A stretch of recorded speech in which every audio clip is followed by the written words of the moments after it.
Coming in at number 5, we have the Night Marchers. The Huaka Ipo, also known as the Night Marchers, are murderous shades, demons, and revenants that haunt the islands. These undead spirits are the fighters, heroes, and warriors of ancient Hawaii, who are well known throughout the Hawaiian legends. These warriors are believed to be eternally fated to march the islands, seeking their next battle. They're most active at night, but also have been reported to be seen during the day. No structure deters their path, and as a result, they're often seen walking right through buildings. Some think that these restless souls are looking to reclaim rightful territory, replay a battle gone awry, or avenge their own deaths, while others say that night marchers are searching methodically for an entrance into the next world. Night marchers are said to roam through very specific locations and are often recognized by their raised torches and repeated chants, although there have been a few scattered reports of daytime marches. Moreover, the night marchers are thought to come out during periods of heavy wind, rain, and high surf, and fog or mist often accompanies them on their journey.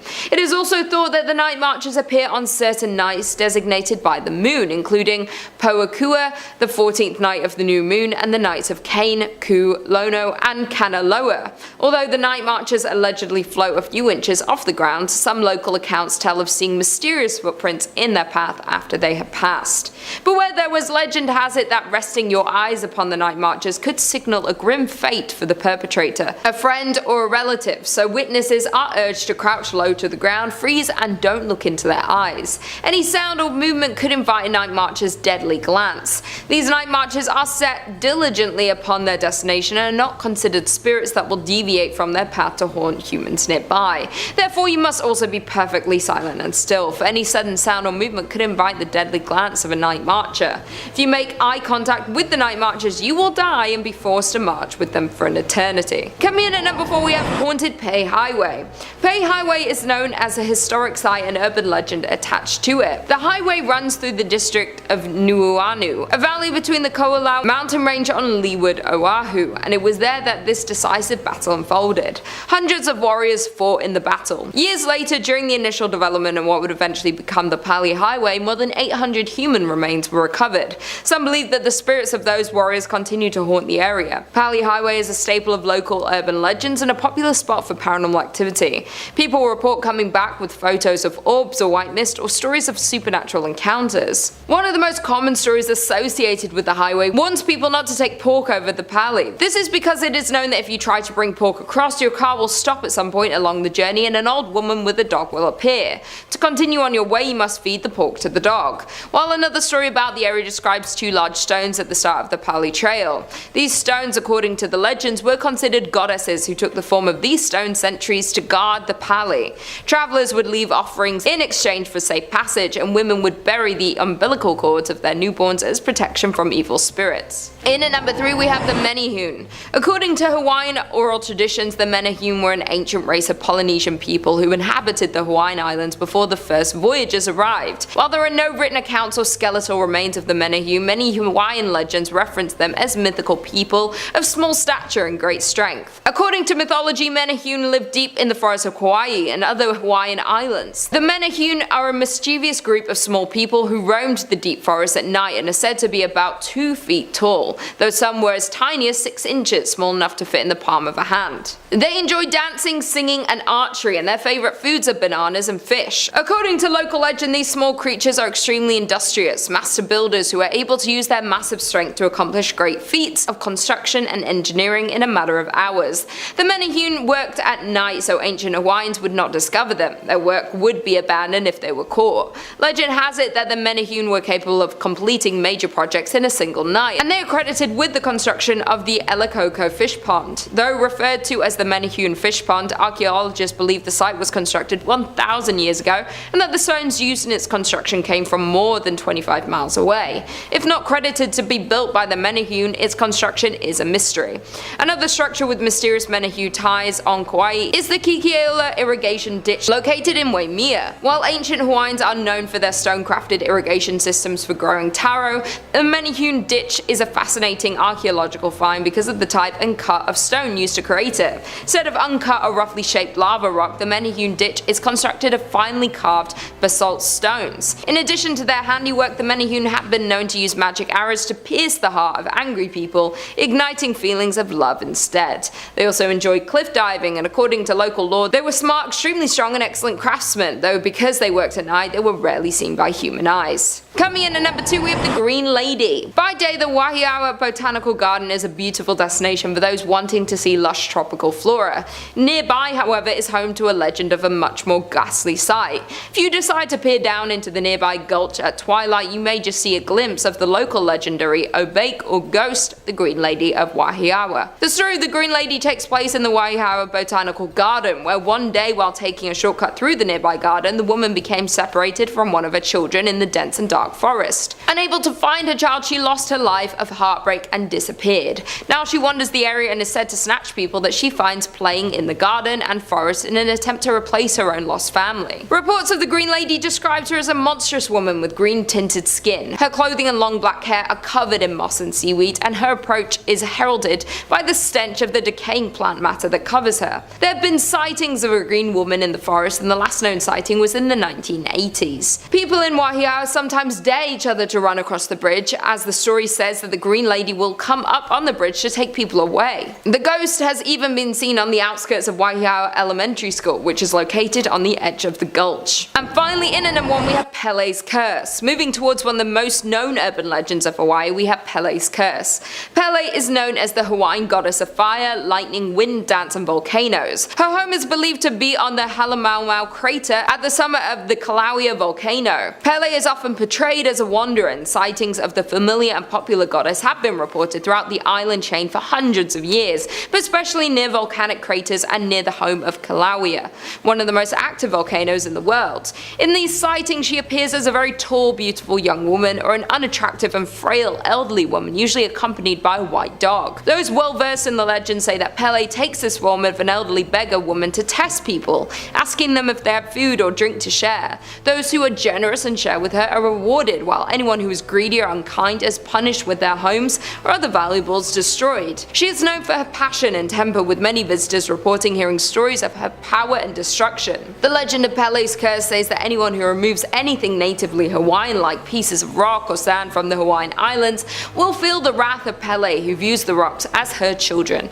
Legend has it that if you take from Pele, you will incur years of bad luck. It is said that Pele's wrath is stimulated by jealousy or arrogance. Some believe the myth of Pelles Curse was actually invented by park rangers on the big island of Hawaii because they were tired of visitors making off with bits of the island. Many people, including local residents, believe that Pelles Curse is just a legend. However, to this day, hundreds of pieces of lava rock are mailed back to the big island as a result of those who claim they have experienced bad luck and misfortune due to the curse they received when stealing from the island. Coming in at number 5, we have Hell's Gate in Oxford. Known as the most haunted bridge, we have Hell's Gate in Oxford, Alabama. Hell's Gate Bridge earned its name because many people believe that when you stop on the bridge and glance over your shoulder, the road behind you resembles the fiery gates of hell. Several locals have experienced this over the years, but that isn't all of it. The most popular urban legend about this bridge takes place during the 1950s when a young couple's car drove off the bridge and into the water below. Supposedly, if you stop on the bridge and turn off your lights, a member of the couple will enter your vehicle and leave a wet spot on the seat. The bridge was officially closed to traffic in late 2005 and early 2006 when the new road, known as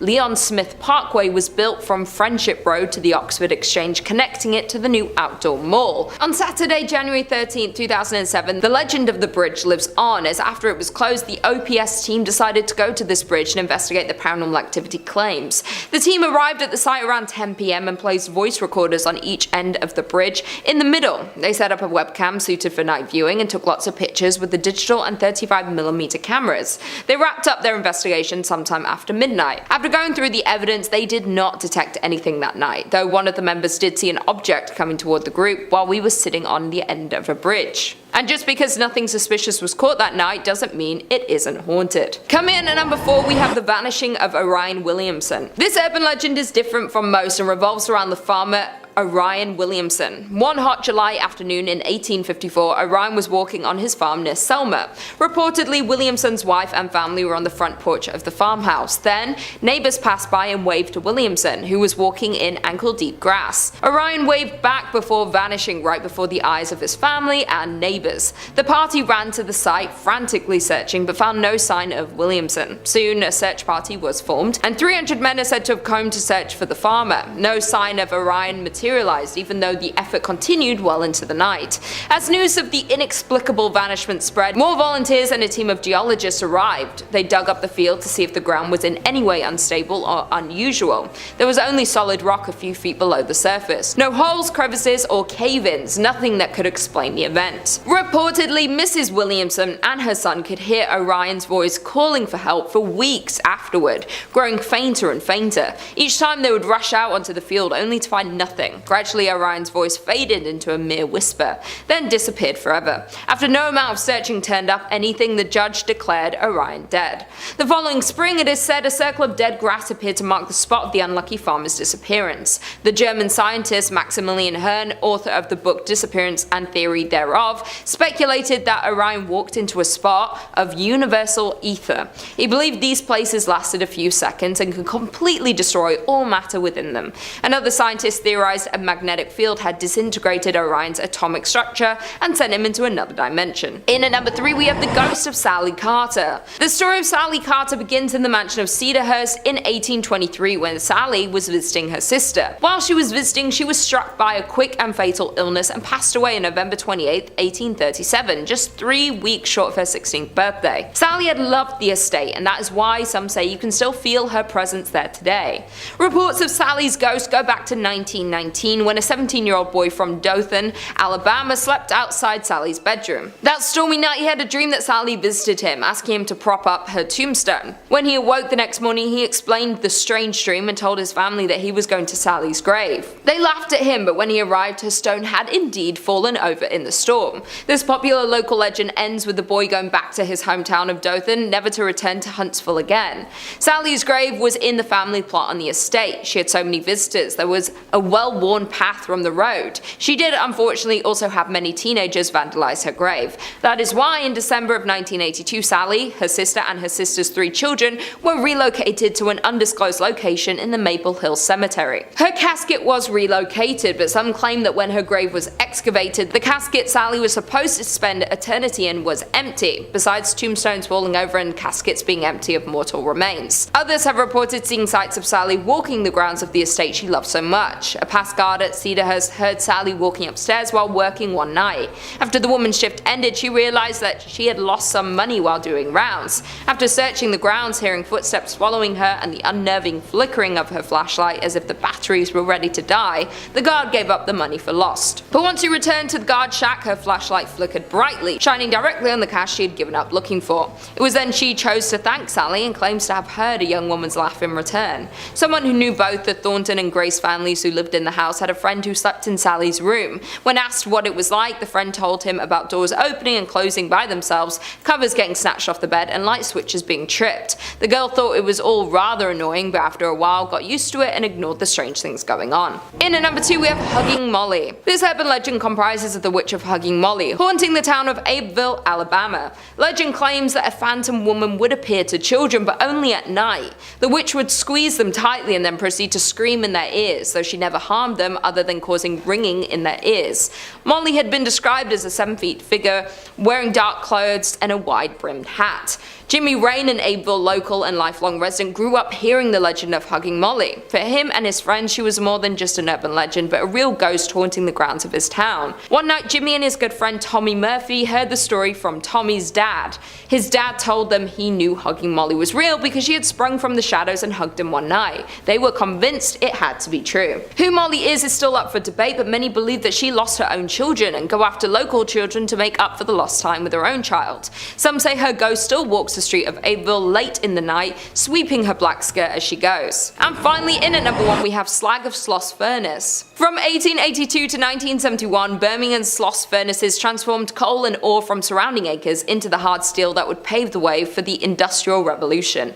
In the early 1900s, James Slag's Wormwood was foreman of the graveyard shift, the period between sunset and sunrise, where he was in charge of a crew of nearly 150 workers. During the summer months, the temperatures throughout the plant would reach more than 120 degrees. Lack of sleep, the heat, and low visibility made working the furnace literally a living hell, and only the poorest of workers desperate for employment would work it. To impress his supervisors, James Slag would make his workers take dangerous risks, forcing them to speed up production. During his reign, 47 workers lost their lives, 10 times more than any other shift in the history of the furnace. Countless others lost their ability to work due to accidents, mishaps, and even a recorded explosion in the small blowing engine house in 1888 that left 6 workers burned blind. In October of 1906, James Slag's Wormwood lost his footing at the top of the highest blast furnace and plummeted into a pool of melted iron ore, where he melted instantly. It was reported that Slag must have become dizzy from the methane gas created by the furnace and lost his balance, but Slag had never set foot on top of the furnace during his years of employment, leaving the death of James still a mystery. The legend of Slag's grew each year after his disappearance. Workers complained of an unnatural presence they increasingly encountered throughout the worksite. One work reports that on a night watchman in 1926 they sustained injuries after being pushed from behind and told angrily by a deep voice to get back to work. The man, upon searching the grounds, could find no sign of any other living person, only to assume it was the spirit of James Slag. Another suspicious story happened in 1947 when 3 supervisors turned up missing, where they would be found unconscious and locked in the small boiler room in the southeastern part of the plant. None of the 3 could explain exactly what happened to them. All agreed they were approached by a man whose skin appeared badly burnt and who angrily shouted at them to push some steel. Probably the most horrifying tale occurred in 1971 when the night before the plant closed, Samuel Blumenthal, the Sloth's night watchman, who was nostalgically taking a last look about, found himself face to face with what he recalls being the most frightening thing he had ever seen. He described it simply as evil and a half-man, half-demon who tried to push him up the stairs. When Blumenthal refused, the monster began to hit him. In addition, another investigation was held in 2003 by the Alabama Foundation for Paranormal Research, who insisted that there is no doubt paranormal activity on the grounds of the plant. During their investigations, they pulled data that confirms through scientific methods that the spirit entities are present and cannot be explained, while also stating that Sloth is one of the most paranormally active places our team has investigated. Coming in at number 5, we've got the Mullan Monster. If you've ever taken a drive up the 87, you might have come across a set of very colorful, very large footprints tracked across the highway. While these particular prints were put there by people, they are in homage to the Mullan Monster, aka Arizona's answer to Bigfoot. This big beastie lives along the Mullan Rim and has been seen from Prescott all the way to Clifton. Sightings of the monster date back to early as 1903, with plenty of reports of video, tracks, and hair samples appearing since. People claim that the Mullan Monster is a bipedal humanoid towering over most at 7 feet tall, leaving behind 22-inch footprints. Like most ape-like beasts in the woods, it has crazy strength and some wild eyes. Some claim it's covered in long black hair, others say it's reddish-brown. Maybe it changes with the seasons, or maybe there's more than one. The Mullan Monster is also known for smelling really, really bad. Like dead fish, skunk, BO, peat moss, and snapping turtle musk. I'd hide out in the woods if I smelled like that too. Part of the reason why it's so rarely sighted is that it tends to be active at night. It will hunt and gather all sorts of different foods under cover of darkness and make little nests for itself. You stumble across one of these pine needle refuges, get the hell out of there. This beefy monster is known to be very territorial and very violent. It reportedly likes to decapitate deer and other wildlife before digging in, and if it can pull the dome off a deer, it can pop your top off like a bottle of Coke. Be careful if you hear any weird noises too, because the Mullan Monster likes to mimic other wildlife. Birds, coyotes, it is even reported to shriek like a woman in distress. So don't go running off to save the damsel, because you might find yourself face to face with a very hairy hunter. Tie up your supplies if you're camping too, as the monster will rummage through stuff left out. You know, they were all about the hairy man or the wild man or something like that. And of course I didn't believe them. This, says Wade, is a small baby Bigfoot trying to hide in the corner from his night vision camera. Coming in at number 4, we've got El Chupacabra. Ah, the Southwest classic. Such a strange creature, the Chupacabra. Is it an alien? A demon dog? Something else? Also known as the goat sucker, these cryptids love to feed on livestock, attacking in the night. Farmers and other animal owners have often found these creatures totally hollowed out following particularly dark nights. Common features of the Chupacabra attacks are a complete lack of blood and puncture wounds in the neck and hindquarters. The wounds are always super clean, no signs of struggle or messiness. Sometimes there are weird injuries too. Cattle often have their anuses cored out, and somehow, even with these brutal injuries, no blood is found. Do the goat suckers inject some sort of sedative? Do they have magical powers? We may never know. One theory is that they have wings and descend on their prey and drain them before they have time to react. This would also explain the lack of tracks that accompany Chupacabra attacks. Although, if they were so quick and clever, wouldn't they also attack humans? Maybe our blood just doesn't taste as good. Now, this legend didn't start in Arizona, but now it's quite prevalent. El Chupacabra seems to have originated in Puerto Rico and made its way into Latin America, eventually spreading to the southwestern states. Now you'd be hard-pressed to find an Arizonan without some sort of Chupacabra story. Tucson resident Billy Nubian claims that he saw one attacking his goats late one night. He was startled awake by the panic sounds of his goats bleeding. Running outside to investigate, he saw a huge rat-like creature pinning one of his goats. It then turned to face Billy, let out a blood-curdling scream, and ran off into the dark. Sarah A. has a similar story where she encountered a half-man, half-ape creature crouching frog-style in her yard. Freaky. Coming in at number 3, we've got Skinwalkers. These Navajo legends have been cited all over, but have quite a reputation in Arizona. Medicine men, possessed by spirits, having to choose between good and evil. Often hermits, being exiled from their communities. They take the forms of many animals and travel through the wastes. If driving through the arid desert at night wasn't unsettling enough, just wait until you hear about what skinwalkers like to do. Often they'll travel alongside lone vehicles in the dark, even when the car is hoofing it. They'll tap on the windows of the vehicle, trying to get the driver's attention. If the driver stops to see what's going on and gets out of their car, it's not likely that they're coming back. Yikes. There are some hot spots that locals try to avoid at night. Apparently there's a ranch that has been given the name Skinwalker Ranch, thanks to the huge amounts of reports made. And San Carlos Reservation is also a place most will warn you away from during the night. Although most forests at night have their fair share of spooky denizens. There's one tale of a man camping alone that really makes you question whether a little adventure is worth it or not. He was hiking along with his dog and found an empty cave to set up camp in. As he unpacked his stuff, he noticed some unsettling cave paintings along the walls. Later that same night, he was woken up by his dog ferociously barking. As he sat up to see what was the matter, he saw a malformed creature slinking near the entrance of the cave. Acting quickly, he shot at it with his rifle, but this only stunned the creature. It called out to him, saying that it wanted to help. Sure. At this point, the man grabbed his dog and hightailed it out of there, leaving all his stuff. He hasn't gone back since. Hopefully he didn't leave anything too valuable behind, although he did escape with his dog and his life, which are valuable enough. Coming in at number 2, we've got the Haunted Antique Mall.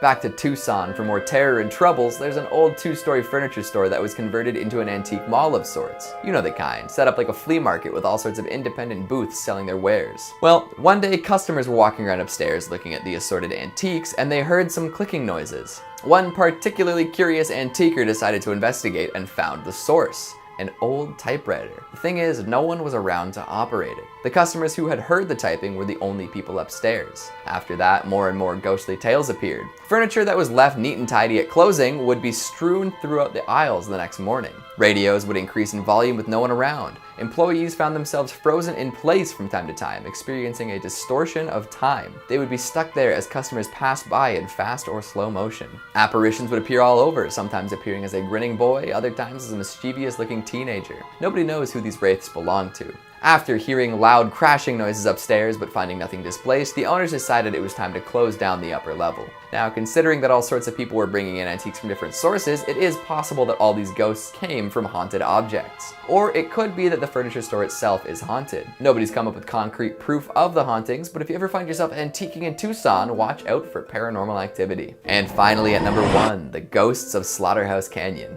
I mean, the name of this canyon should be enough to give into its bad news. Let me say it again. Slaughterhouse Canyon. Come on. The tale that accompanies the terrifying name comes from the gold rush back in the 1800s. A young family moved out to try their hand at striking it rich. However, this plan did not go very well. Soon they were hungry and destitute. The father would often head out for days, searching for food to sustain him and his family. Tragically, one day he never returned. Without the father to keep them fed, the family slowly starved. As their bodies wasted away, so too did their minds. Eventually, the mother couldn't take it anymore. Her children's cries were too much for her to bear. She donned her wedding dress and ritualistically killed her children. Carrying the corpses down to the nearby river, she wept and screamed. After she dropped their bodies into the water, she wandered around until succumbing to starvation soon after. This sad story forever marred the reputation of Slaughterhouse Canyon. Now, if you visit at night, you might be able to hear the pained cries of the murderous Mad Mother. Tragic and terrifying. Number 5 on this list is the Empress of Little Rock. The Empress of Little Rock, that just sounds imposing, man. Like a mission in Red Dead Redemption 2 or something like that. Arkansas urban legend says, originally built as the most extravagant dwelling in the state by wealthy saloon keeper James H. Hornibrook, the house currently operates as the Empress of Little Rock, a luxury bed and breakfast. Several paranormal encounters had been witnessed by former owner Robert H. Blair, workers, and guests. Blair saw a period-dressed gentleman complete with top hat floating down the stairs. While restoring the secret poker room in the attic, hired painter Timmy Watts found himself locked out even though no handle or lock was on the door yet. When he returned with a screwdriver to let himself back in, Watts saw that the door was now open and the same image of a man that Blair previously witnessed appeared before him. That is one frightening story from Watts there. The door gets locked even though it literally physically cannot get locked, and then it gets unlocked and you see a man appear before you. Very questionable. Also, just the fact that you were also in the secret poker room in the attic as well. Like, you already know that some shady stuff probably went down up there after hours. I imagine that those walls have been host to some very questionable activities themselves. Either way, this place is super haunted. Lots of the locals don't ever stay here anymore for fear of what could be lurking here. They tell the newcomers about it, but oftentimes the newcomers don't heed their warnings and go there anyways. Usually, after they've done so, there's deep regret that's filled inside of them. Pretty much everybody that goes and stays here wishes that they hadn't. Number 4 on this list is the Mount Holly Cemetery. I feel like every state, every province, every country, every region, pretty much everywhere has got to have their own urban legend about a haunted cemetery. Like, there's always one place where there've just been too many strange occurrences. Well, Arkansas is no different, and they have their own cemetery with legends surrounding it. Arkansas urban legend says, located at Broadway and 12th Streets in Little Rock, Mount Holly Cemetery is the final resting place for many notable people. Several reports of paranormal sightings and photographs taken at the property have been made, including apparitions of people dressed in period clothing and bright lights and mists. Some visitors have claimed that statues have been mysteriously relocated to the lawns of nearby houses. The sounds of a flute echo have also been heard, and trinkets and small items have been known to appear and disappear around the graves. I wonder what that flute echo is. Could it be some sort of spirit who just really likes the flute? What if it's something more sinister than that? The flute has often been tied to some pretty bad and devilish demons before. Is it possible that one of these creatures is afoot and using this flute to perform some sort of bad ritual? I would ask you guys to be the judge for yourselves, but that would mean that you'd probably need to go to this place, which I highly recommend not doing. Number 3 on this list is the 1886 Crescent Hotel and Spa. Well, this sucks, guys. A nice spa and hotel ruined once again because of ghosts and a pesky urban legend. Arkansas urban legend says the legendary 1886 Crescent Hotel and Spa is one of the most popular haunted Arkansas destinations. Visitors can stay overnight and take tours revealing the secret underground passages, the property's old morgue, and hear the multitude of hauntings that have been reported throughout the years. The most well-known ghost of the Crescent is Michael, a stonecutter who helped build the hotel and who fell to his death at the location of room 218. Michael is said to have been a womanizer who often got in trouble for flirting with the ladies. Room 218 is now the Crescent's most requested room. Another paranormal guest of the hotel is Dr. John Fremont Ellis, former hotel physician. Dressed in top hat and fine clothing, he's been seen on the staircase from the second floor to the lobby, and smoke from Ellis's tobacco pipe is sometimes smelled near the elevator. Look out for a disappearing pool of blood, a resident morgue ghost around the autopsy table, and more eerie sightings. Oh yeah, guys, just casually look out for that disappearing pool of blood and dead ghosts that's out and about. No big deal. Oh, and also the ghost of a doctor who just walks around and does weird haunted crap. Totally cool, man. All very casual. Yeah, that's a big no, everybody. Spas are supposed to be relaxing. There is nothing relaxing about doctors and dead people and blood. I'll get my massages elsewhere, thank you very much. Number 2 on this list is the Toltec Mounds. Once again, we have another creepy name that could be a Red Dead Redemption 2 mission. Arkansas urban legend says, known to some as the Stonehenge of Arkansas, the mounds and earthen embankments present at Toltec Mounds Archaeological State Park are remnants of the Plume Bayou culture, not the Mexican Toltec or Aztec tribes as the name suggests. The Plume Bayou people built 18 mounds to serve as a ceremonial, religious, governmental, and social complex, with at least one serving as a burial mound. Archaeological digs at the site have uncovered items that cannot be traced to other Native American cultures, and also have suggested that the Plume Bayou people simply disappeared with no trace of where they went or why they left. Visitors to the present day park have claimed to see lights, orbs, and even ghostly apparitions of ancient people. At night, footsteps have been heard around the existing mound site. I have no idea what those orbs are or who they're coming from, but I don't want any part of it, folks. Clearly, there is a deep spiritual energy at this place that does not want to be messed with. By having all these warning signs, we should know that by now. I think that we should listen to it and stay away. And finally, number 1 on this list is the natural steps. The Earth is a big place, and seeing that it's such a big place, occasionally it makes some pretty cool geological things. Sometimes these weird occurrences, though, are a bit too strange for anyone's liking.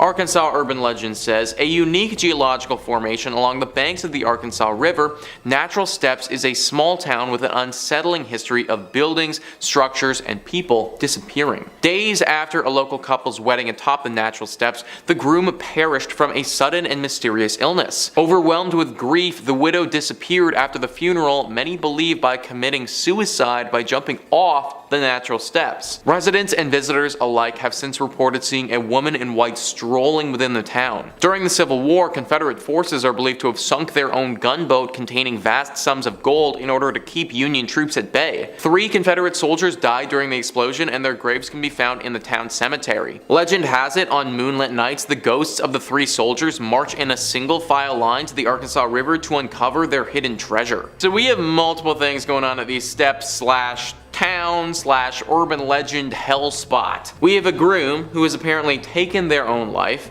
Then we have his wife, who apparently haunts the area now because she's really upset about her groom who took his own life. Then we have Confederate soldiers wandering about because of some gunboat that went under in a big explosion. And then when the moon is out, apparently these soldiers decide that they want to go treasure hunting and go walk about to find it. This is just one big symphony of creepy. The only time I'd recommend going to this spot is when the moon is fully out, just to see if you can find the treasure, but even that is a big risk. Number 5 in this list is the Arkansas Highway 365.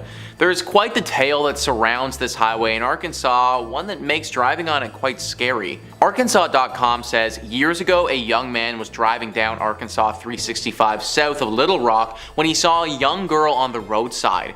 He offered to give her a lift and draped his coat over her shoulders because she was cold and soaked from the rain. She gave him directions to her house. When the young man got out of the car and walked around to the other side to help her out of her seat, no one was there. Confused, the man walked up to the house and knocked on the door. A woman answered, and she explained what had occurred. She said, that young girl is my daughter who was killed years ago. She hitchhikes back home once a year. The young man then drove to the cemetery to see the young girl's grave. There, he found his coat draped over her tombstone. This is just one of the stories of this young girl, but this happens, as the woman suggested, once a year. Once a year, a good Samaritan who is simply trying to help the young girl will be fooled into driving a ghost around for a few hours. I have no idea how that dude, after getting to the cemetery, was able to get in his car and keep driving after that. Like, the second I saw my coat dangling from the tombstone like that, I would immediately tapped out. I couldn't figure out what time of year this happens at, which is too bad, because then I could have warned you guys, but be aware that it will happen without fail at least once. So if you do see a young girl on the side of the road along this highway, definitely stop to help, but just know you might be picking up a ghost. Number 4 on this list is Mary Walters. The legend of Mary Walters goes hand in hand with the legend and haunting that surrounds Curran Hall. Arkansas.com says, currently the home of the Little Rock Visitors Information Center, the house was originally built by Colonel Ebenezer Walters for his young bride Mary. Mary Walters was never able to see the completed structure as she died in childbirth just before the house was finished. Grief-stricken, Colonel Walters left the estate and the house was owned by several different people, some of whom have reported experiencing the presence of Mary Walters. Visitor center staff have also experienced eerie occurrences, including a picture coming off the wall and a coffee machine making coffee with no grounds or water present. Mary Walters apparently haunts this ground now and the areas surrounding it. Nobody really knows what it is that she wants, just that she's here all the time, haunting everyone and everything. I guess she must really be fascinated by the coffee maker though, because that's often a device that she haunts and messes with. Maybe just technology in general is something that gets to her. Considering she never got to see this building get finished, to see it now, totally finished, and also with literal futuristic stuff in it would be kinda crazy. Well, I guess normal stuff for us, but futuristic stuff for her. Either way, she isn't said to be a dangerous ghost, just an annoying one. Be wary if you ever end up at Curran Hall, Mary Walters might be watching. Number 3 on this list is the Clayton House. This has got to be one of the most haunted spots in Arkansas, and it's developed quite the legend around it. Arkansas.com says, originally serving as the residence for William Henry Harrison Clayton and his family, the Clayton House has also been home to several paranormal experiences. Director Martha Seiler and her employees steer clear of a bedroom on the second floor where the sounds of boots stomping and doors slamming have been heard. In Clayton's study, Seiler and her daughter have both seen an apparition of a woman with gray hair dressed in brown. A carpenter took some pictures while working on the house, and when he got them back, a woman appeared. Paranormal investigators have captured several recordings in the house, including one of a cat meowing and a man yelling an obscenity. When the public was invited on these investigations, a woman reported her hair being tugged and a man saw a person's face. Wow, so there is a lot going on here and a lot to break down. First off, we have the sounds that are coming from the second floor. Boots stamping on the ground and doors slamming. Is this potentially the ghost of William Henry Harrison Clayton expressing his disapproval of something? If so, what is he trying to tell us and why does he seem so mad? Second off, we have the woman who's appearing in the Clayton study. Who is she? Is she the wife of William? And what would have happened to her that has caused her ghost to stay here? I imagine it must have been something pretty tragic. Then we have a carpenter taking pictures and a woman show up in them who wasn't there. Is this the same woman who was in the study, or is this a different woman entirely? And finally, we have some paranormal investigators capturing literal recordings of the ghosts and ghouls who reside here. Also, they captured a cat too. Don't know if that was just a cat or a ghost cat or like what the cat has to do with it, but now we have to factor that into this mess of a place as well. One big circus of ghosts is what this house is, and the thing that has stumped everyone is why. From my research, I couldn't find any horrific tragedies that went down here. It's just an old house. I guess sometimes it really do just be like that, and this place was just meant to be haunted. Number 2 on this list is the Allen House. What is it with Arkansas and these creepy houses, man? And they all have creepy names too. Like the Allen House. Who the heck would want to stay at the Allen House?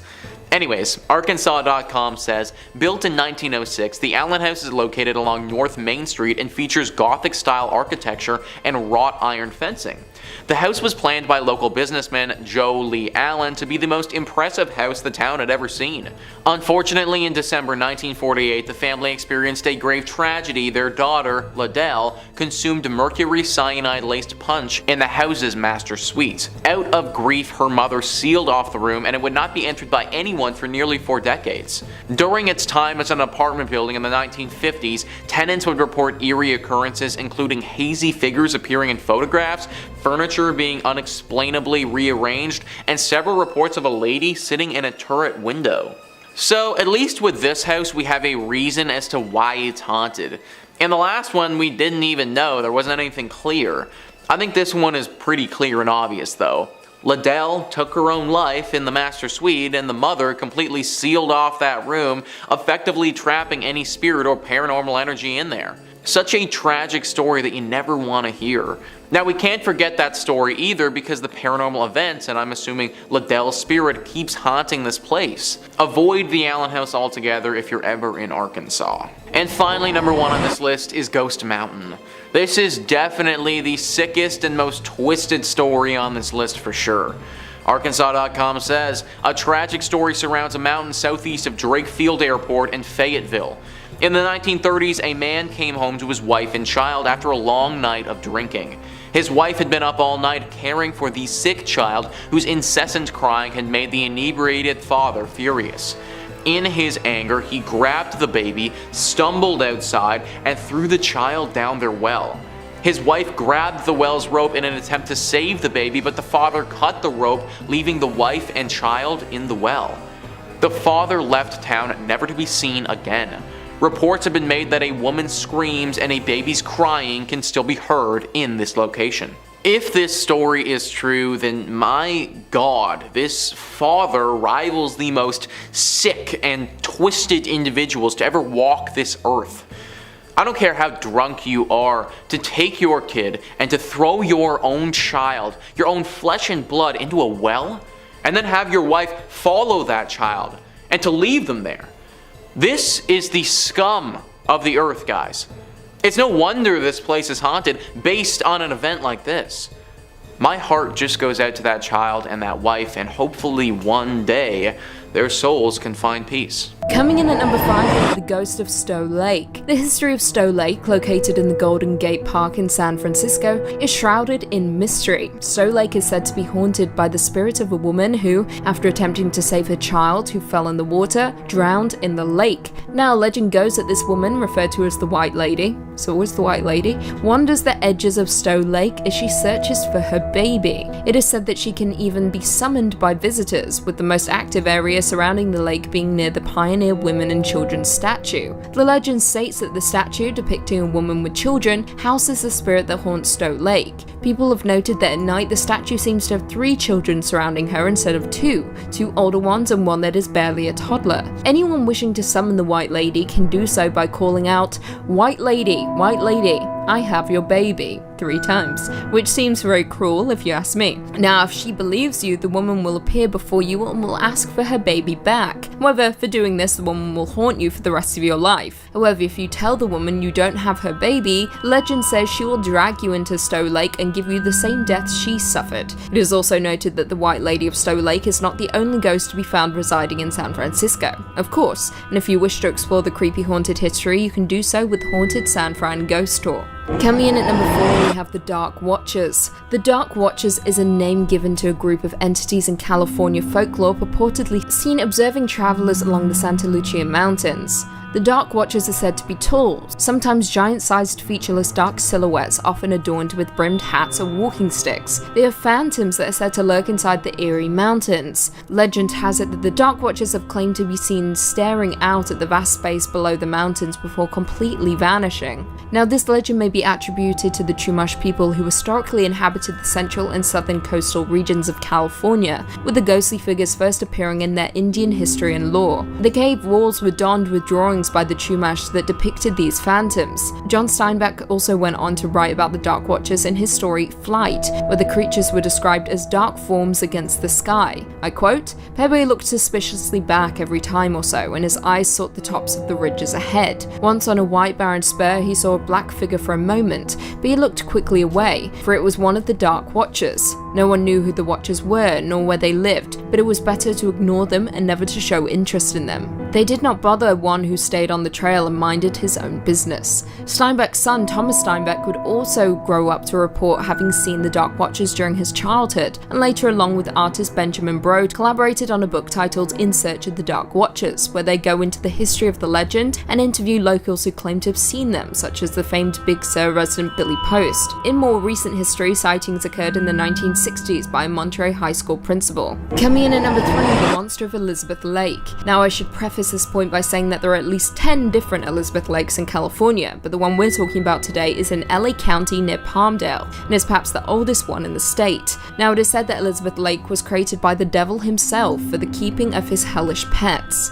The legend also goes on to state that if you swim deep enough, you will stumble across the passageway to hell. Throughout the years, there have been countless sightings of a monster that is said to have the neck of a giraffe, head of a bulldog, bat wings, and is said to be 50 feet long with a rancid scent of decay. For over a century, sightings have been reported and strike fear into the locals' hearts. It is said that locals have been so scared that landowners would actually sell or completely abandon their properties. Not to mention, any attempt to build on the lake's land has come to no avail. At night, residents could hear screams from the lake and would have horribly disturbing visions. Farm animals would also disappear, and sightings of flying, winged creatures were also reported. However, like all urban legends, any proof of creatures' existence or death has yet to be discovered. Coming in at number 2, we have Turnbull Canyon Hauntings. Turnbull Canyon is a 4-mile loop located near Whittier, California, and is part of Puente Hills Preserve. Turnbull is known for the view it provides of the Highsley Temple and Rose Hills Memorial Park. However, it has also been the source of rumors regarding paranormal activities.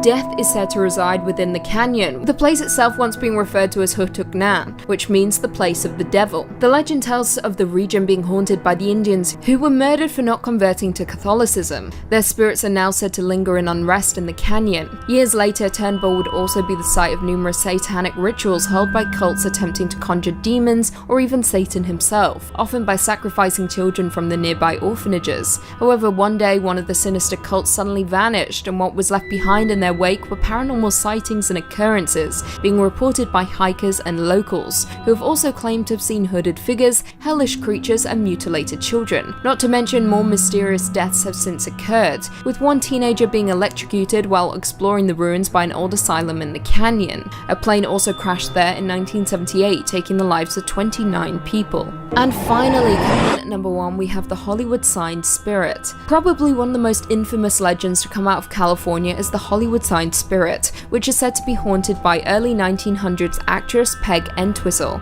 Entwistle was a British stage and screen actress who began her career back in 1925, appearing in several Broadway productions. By 1932, during the height of the Great Depression, Entwistle was in Los Angeles with a role in the Romney Brent play The Mad Hope, starring Billy Berg. Following that, Entwistle found her first and only credited film role for radio pictures called 13 Women. However, on September 18, 1932, a woman was hiking below the Hollywood sign when she found a woman's shoe, purse, and jacket. She opened the purse and found a suicide note, after which she looked down the mountain and saw the body below. Entwistle's body remained unidentified until her uncle, with whom she had been living with, identified her remains. The suicide note was eventually published and read as follows: I am afraid. I am a coward. I am sorry for everything. If I had done this a long time ago, it would have saved a lot of pain. P.E. Nowadays, Entwistle is referred to as the Lady in White, who is said to appear to people hiking to the off-limits part of the sign, where she killed herself. However, as opposed to appearing as the beautiful actress she was, she is often seen with a skeletal face and deep hollowed-out eyes. It is also said that if hikers are alone, the Lady in White will influence them to also plummet off the Hollywood sign. In at number 5, we have Space Mountain. There are a surprising amount of urban legends surrounding this ride at Disney World, which is odd. It is just a ride after all, right? Nothing strange about it. According to legend, one rider was decapitated while on Space Mountain because he supposedly stood up while riding. What an idiot. Now, this is only a little bit true. There was a decapitation, but it was on a test dummy, not a real person. No person has ever been killed while riding Space Mountain. However, there is another dark legend that surrounds this ride. According to legend, on Space Mountain you can find Mr. One-Way. Some accounts describe Mr. One-Way as a red-haired man with a red face, with stories stating that he hangs out in the line for Space Mountain. But this differs depending on who you ask. According to video footage, Mr. One-Way will sometimes get onto the ride with other passengers, grabbing an available seat. However, it is said that he disappears right before you reach the final tunnel at the end of the ride. On top of that, there is supposedly a second ghost called Disco Debbie, who is also said to haunt Space Mountain, and according to some riders, she glows in the dark. Very freaky indeed. Coming in at number 4, we have Magnolia Creek Lake. Magnolia was once a thriving riverport town in southern Wakulla County, Florida, which was established all the way back in the 1820s and is now classified as an extinct city by the State Library and Archives of Florida. All that remains of the city is a cemetery, with the last known burial being back in 1859. Magnolia Creek Lane is a narrow road fit for one car at a time south of Montverde on the west side of Lake Apopka. According to legend, the road and surrounding lake is haunted by around 200 passengers who were killed in a train wreck.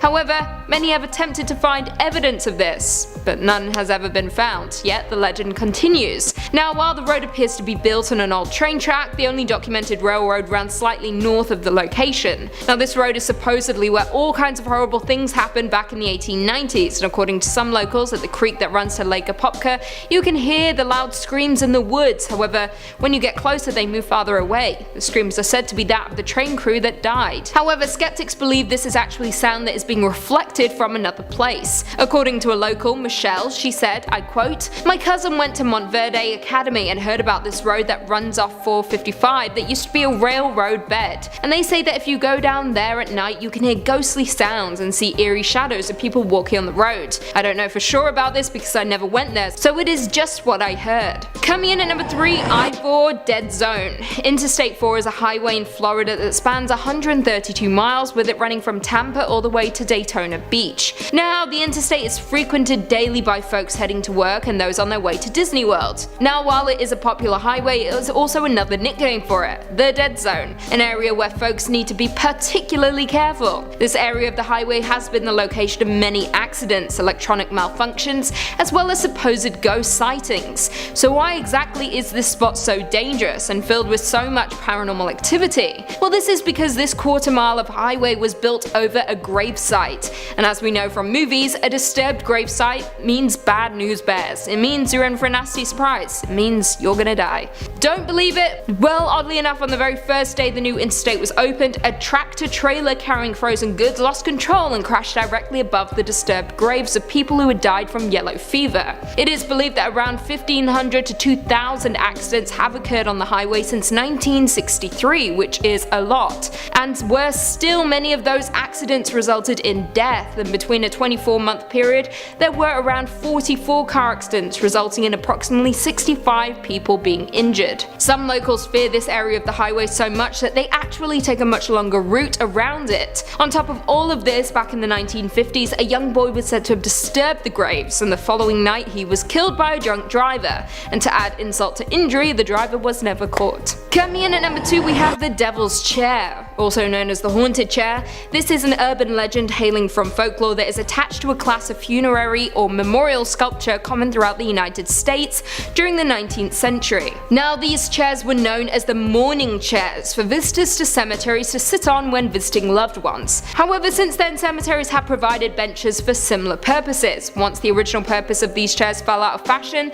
superstition quickly developed in association with sitting in the chair. For example, some young people dare one another to visit the site, most often after dark or at midnight, or in some cases on Halloween. Stories state that if you sit in the chair at these specific times, something awful will happen, with people fearing that they will be punished. In Florida specifically, the Devil's Chair is located in Cassadaga, Florida, and is a graveside bench in the cemetery that borders Cassadaga as well as Lake Helen. According to legend, an unopened can of beer left on the chair will be empty by morning.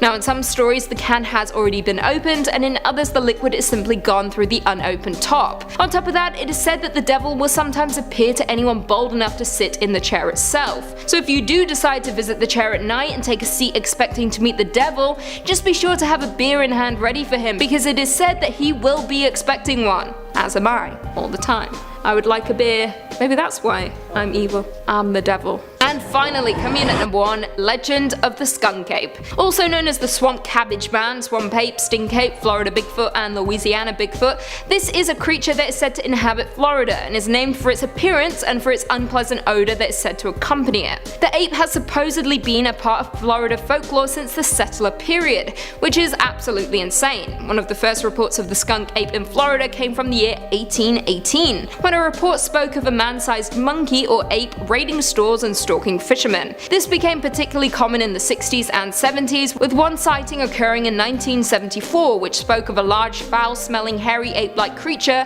which was said to run upright on two legs in the neighborhood of Dade County, Florida. However, some people were skeptical, including investigator Joe Nickel, who stated that these reports may represent a black bear and that other sightings may in fact be hoaxes or misidentification of wildlife. In terms of appearance, the creature is said to resemble the Sasquatch of the Pacific Northwest. However, the skunk ape is said to be shorter in comparison. It has long patches of fur on the shoulders and arm and is often described as a mottled rusty red color as opposed to the Sasquatch's brown and black coat. Number 5 on this list is the Mullan House. A ghost has a firm grip over this house and refuses to let go of it. Legends of America says, built in 1885, this old home was host to frequent Saturday night parties. On one such evening, the event ran into the wee hours of Sunday morning. Having been kept up very late, a maid who had worked for the party the prior evening overslept the next morning. Rushing from her bedchamber, she ran down the back staircase to the kitchen and fell to her death. Today,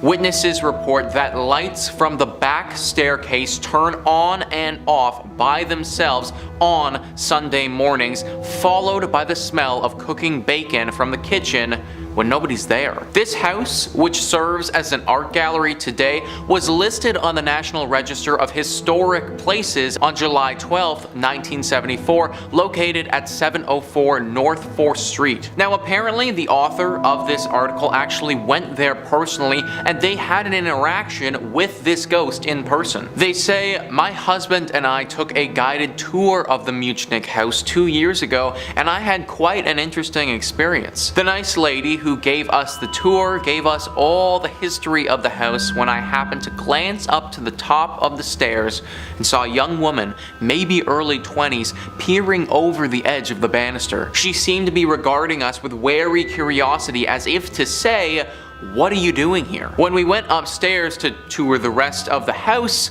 no one was up there. It wasn't until we took the haunted trolley tour that I learned about the young woman who supposedly died there, falling down the stairs." I'm surprised that that ghost just looked at them and didn't try to do anything else, to be honest. The ghost could have easily attacked them had she wanted to, but chose not to in that moment, which was much to the benefit of this couple. This house and its urban legend has made it so that no one actually lives here anymore except for the ghost. It's now just a spot for tourists to pop into and take a quick peek, which in all honesty is probably just pissing the ghost off even more if you think about it. Either way, I know that this couple managed to get out unscathed, but I still don't think that going to this place is the best choice.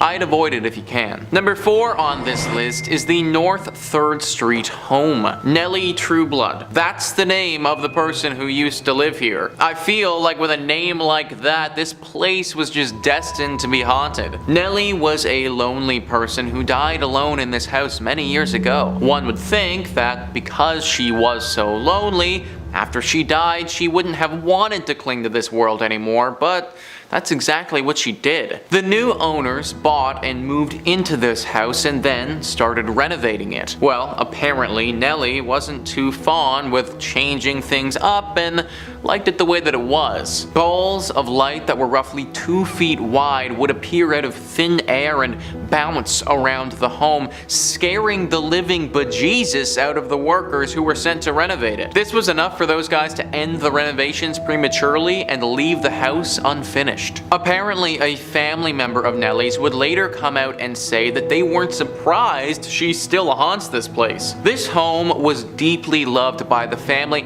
and it would make sense that she would want to keep it the way that it is. The family member assured people that she wouldn't hurt anyone, but after seeing the orbs, no one was buying into it. This home was officially listed as unlivable thanks to Nelly and her ghostly presence. Stay away from this place if you don't want Nelly and her orbs to come after you. Number 3 on this list is Theater Atcheson. The people of Kansas are going to need to be looking to find their live performances elsewhere if they don't want to get haunted. Legends of America says, built in 1913 as the first Church of Christ, the building was modeled after the architectural lines of its mother church in Boston. In 1973, the Presbyterian Church bought the building building, and 10 years later, they created a community theater organization. Today, the building is known as the Presbyterian Community Center and is home to Theater Atcheson. Allegedly, it is also home to an unearthly spirit. Guests often describe feeling an unknown presence with them while visiting the theater,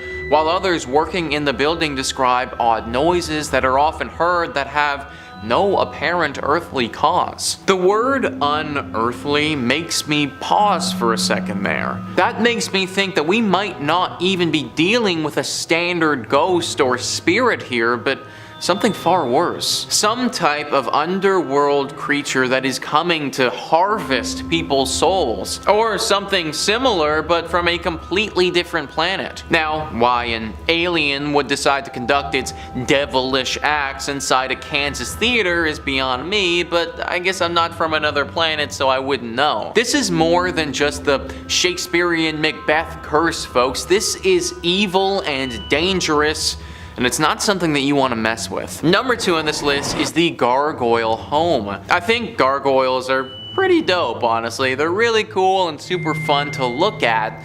Maybe just not on my home though. Legends of America says, more often referred to as the Wagner House, this turn-of-the-century home was built in 1884 and 1885 by B.P. Wagner, who was a lawyer and politician in the Atcheson area in the late 1800s. While gargoyles are usually erected to scare off evil spirits, legend has it that Wagner accumulated his wealth through a deal with the devil, and the gargoyles were constructed in honor of the pact. It's said that the house is afflicted by an evil curse. One homeowner who attempted to remove the gargoyles fell to his death on the staircase. A segment on the Travel Channel reported that Kansas City ghost hunters, while visiting the home, picked up the presence of ghosts on their special equipment and reported having felt a presence in the house. This house was placed on the National Register of Historic Places on May 3rd, 1974, located at 819 North 4th Street. So nobody knows if the gargoyles are the thing causing the curse or if it's just a coincidence that they're there. Either way, having them there seriously adds to the mystery and ominous presence that is this home, especially considering the second someone tried to take them down, that person literally died. I'm happy that no one is living in this place now and it's on the National Register thing or whatever, but that also means that this home isn't going anywhere anytime soon. Like, this house is going to be here haunting people and maybe even taking unsuspecting people's lives for a long time. That's a really scary thought. Hopefully we can get some more professionals in here to figure out what is causing this haunting for good and how to stop it. And number 1 on this list is Jackson Park. Parks are supposed to be nice, guys. This one, it isn't. Legends of America says a woman by the name of Molly is said to haunt this park. Supposedly, moaning and terrifying screams can be heard throughout the park around midnight. According to one legend, Molly was a beautiful young woman found dead in the park the day after her prom. She was found hanging by her neck to a park tree in a hollow with badly torn clothes. Allegedly, she and her date had argued the night before, and when Molly exited the car, her date drove off, leaving her in the park. It was never determined if her death was by her own hand or was murder. Though some suspected that her prom date killed her, nobody was ever charged. Another legend of the park's haunting states that Molly was a black woman who was lynched by a white mob years ago. Rather than the eerie screams of a young prom girl, the cries instead come from the brutal slaying of an African American Molly. In any case, the area today is known as Molly's Hollow, a couple's go-to park. In addition to Molly's chilling cries, many witnesses also claim to have seen a ghostly figure hanging in the tree where her body was discovered. Either one of those stories are bad and would have left their mark, so it makes sense why this place is the way that it is now. The pictures of this place are really pretty too, and it would definitely be a go-to date spot. You just have to be really careful that your romantic picnic doesn't get sinister and paranormal really fast. Number 5 on this list is Stull's Gateway to Hell. Anything named Stow was just doomed from the start, guys. Thrillist says the tiny town of Stow has counted very few residents since it was founded in 1856. The most famous is rumored to be Lucifer himself, who some say appears at the town cemetery on Halloween and spring spring equinox. They say he uses the site where a roofless church once stood as a portal to and from hell. Some say that he's drawn to the site of frequent witch hangings. Others believe one of the graves actually contains Satan's own child. Either way, new graves continue to be dug despite signs warning against trespassers,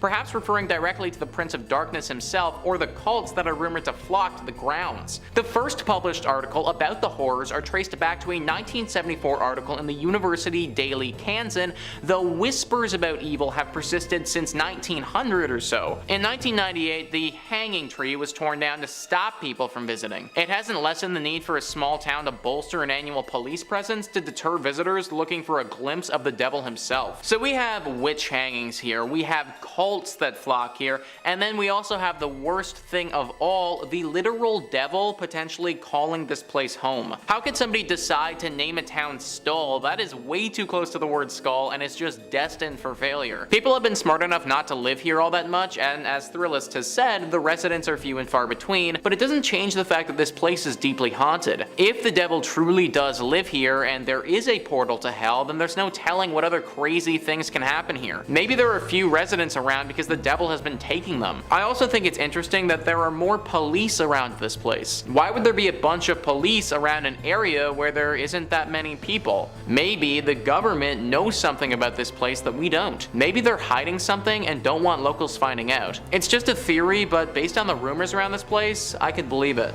Number 4 on this list is the Devil's Chair. I am perfectly happy with my lazy boy and don't need to be sitting on any type of Devil's Chair anytime soon. Insider says the legend of the Devil's Chair goes like this. An old farmer in Alma refused to sell his land to the city in order to build a new cemetery. Someone got a little too tired of waiting for him to sell, so he was pushed into his own well. Eventually, somebody said that there was a terrible smell coming from the well, so the city sent someone to investigate. It was ruled that the well was empty and it was boarded up. Now, if you make your way to Alma, you can actually sit on the boarded up well, but legend says that people who have sat on the well have been known to mysteriously disappear. Where the heck did my dude go? He was down there in the well and then just poof, he was gone. Like, did his body go underwater and just couldn't be seen, or was there something more paranormal afoot? Well, whatever happened to the body, I guess it doesn't matter too much now because there is certainly something paranormal happening here today. If you sit on this chair, you will literally go missing. Yeah, maybe let's stop sitting on the haunted well that people have named the Devil's Chair. Maybe, I don't know, let's put a fence around it, or better yet, let's just destroy the damn thing. Number 3 on this list is Sawyer Castle. Sawyer Castle is currently haunted by the ghosts of 2 lovers who left this world far too soon. Ranker says, this haunted Kansas mansion has many gruesome tales attached to it, but certainly the most awful one involves the tragic suicides committed by a husband and wife during the Civil War. The owner of the house had gone to fight and instructed his wife to wait for the arrival of a particular ferry that he would be coming home on. When her husband did not return on that ferry, she assumed him dead and hung herself in the bell tower. However, he was in fact still alive, and upon his arriving home, he found his wife dead and killed himself out of misery. It's said that strange lights and noises emanate from the house's bell tower to this day. This story is very similar to that of a classic play, Romeo and Juliet. 2 lovers, held apart by something out of their control, take their own life in what is a clear miscommunication. Even though this was horrible, I suppose that they sort of got what they wanted. Now they're together forever, but just in ghost form. Of course, they can't just let this lie though and have to haunt this place and ruin everyone else's life who's still living here. Maybe they think that because they're still together and technically still around, that they should own the home, and anyone in it that's not them is a trespasser. Whatever it is that they think, they make it very difficult for those who go around here. I'd avoid this place altogether if I was you. Number 2 on this list is Fort Leavenworth.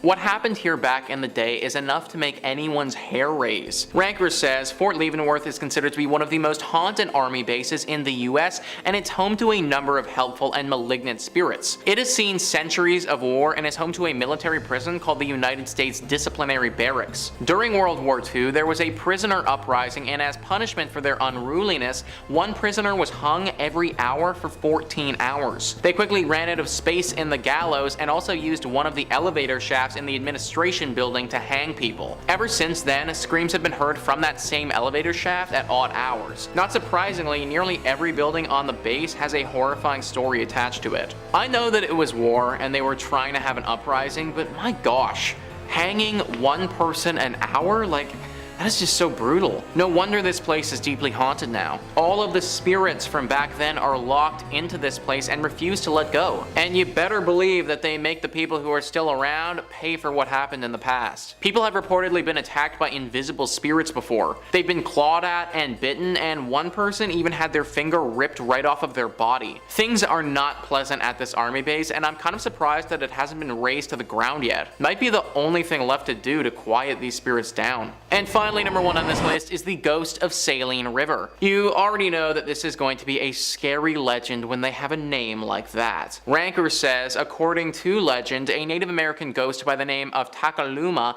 is said to walk the banks of the Saline River and was first spotted by a cowboy in the winter of 1879. Takaluma's spirit was condemned to wander the river until he found the skull of his dead father, who had been murdered by white men in the 1840s. The ghost rose from his burial mound and warned that far more powerful spirits might join in the search, but the skull has still never been found. What a horrible fate. Your father gets murdered, and then you have to spend the rest of your existence as a ghost wandering around this river searching for his skull. This ghost was once a calm presence, but time has made Takaluma angry. Now it's said that this ghost will drag unsuspecting victims into the river and drown them, then take their skull and see if he can convince the other spirits that it's his father's. This has never worked before, but when you have a literal eternity, I suppose you'll try anything. A beautiful river to look at from a distance, but not one that you want to get too close to. In at number 5, we have Empire State Building Bermuda Triangle. We've all heard about the Bermuda Triangle. Also known as the Devil's Triangle, it is loosely defined as being a region in the western part of the North Atlantic Ocean.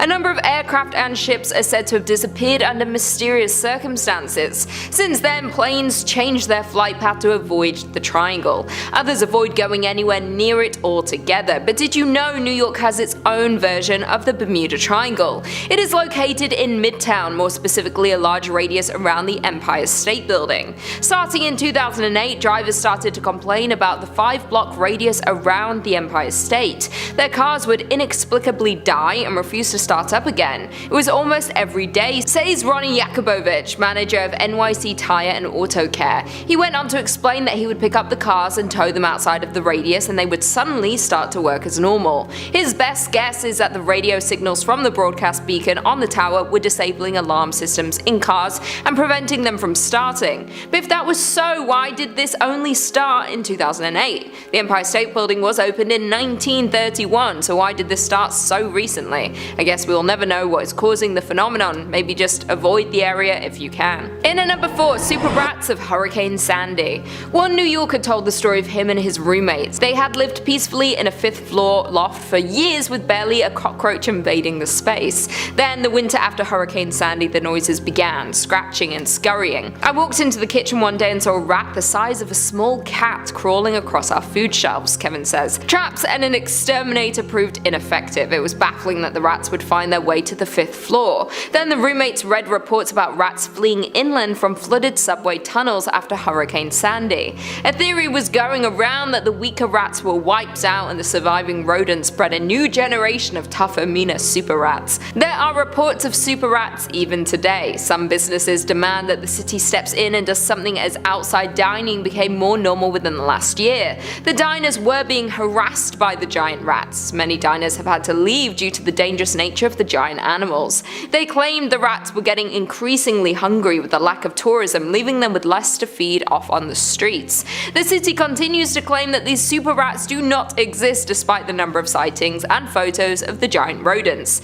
Many live in fear that the rats might make their way into the apartments as they are harder to kill than the usual infestation. In at number 3, we have Cropsey. In the mid-90s, Ariel Abramowitz went to camp across from the notorious disused mental institution Willowbrook in Staten Island. She recalls counselors taking campers to an old building on the site, with something like blood smeared on the walls. They spooked them with tales of a boogeyman named Cropsey.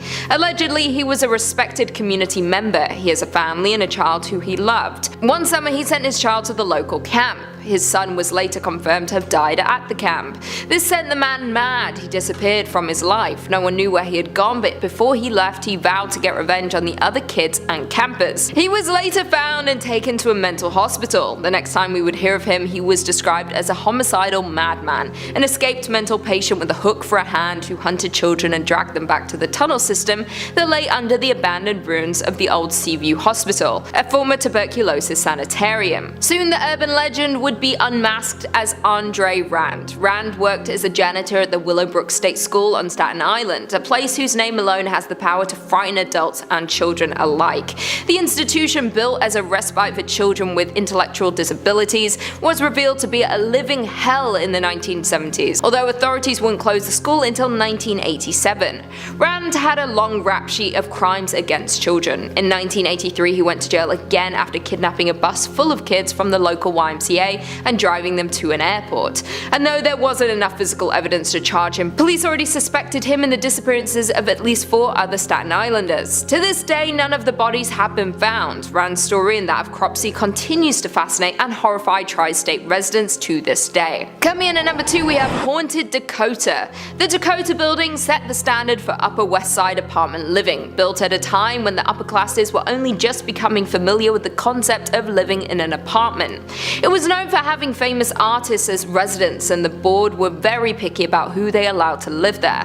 One of the most famous couples to live at the Dakota was John Lennon and his wife Yoko Ono. Years after John Lennon was shot dead in front of his Central Park West apartment building, the Dakota, his widow Yoko Ono saw his ghost sitting at his white piano. She claims he turned to her and said, "Don't be afraid, I'm still with you." When he was alive, Lennon himself claimed to have spotted a figure wandering the halls of the Dakota, whom he referred to as the Crying Lady Ghost. Other residents are said to have encountered the spectre of a little girl about 7 years old, smiling and laughing and greeting people in the hallways. The Dakota's original owner, Edward Clark, had an interest in the paranormal and would often host seances to communicate with the dead. The more you play with the paranormal, the more likely you are to experience paranormal activity in the future, says paranormal researcher. She believes that when people are murdered suddenly and violently, their spirits linger. In John Lennon's case, his life was cut short in his prime. He was only 40 years old. Someone like him was happy to be alive. He was working, he had a small child, he had unfinished business. It's a prime recipe for a classic haunting. And finally, in at number 1, we have Mole People. There are around 700 miles of subway tracks underneath New York City. Did you know that the large sections of the track that isn't used is home to the Mole People? Thousands of homeless people and families have created a community underground. The Mole People are living under popular parts of town without the people who are walking above even knowing they are there. They travel under cover of darkness as not to be evicted from their underground homes. Ever since the Great Depression, there have been many homeless people in New York City. During the difficult period, people started using the subway tunnels as a place to live.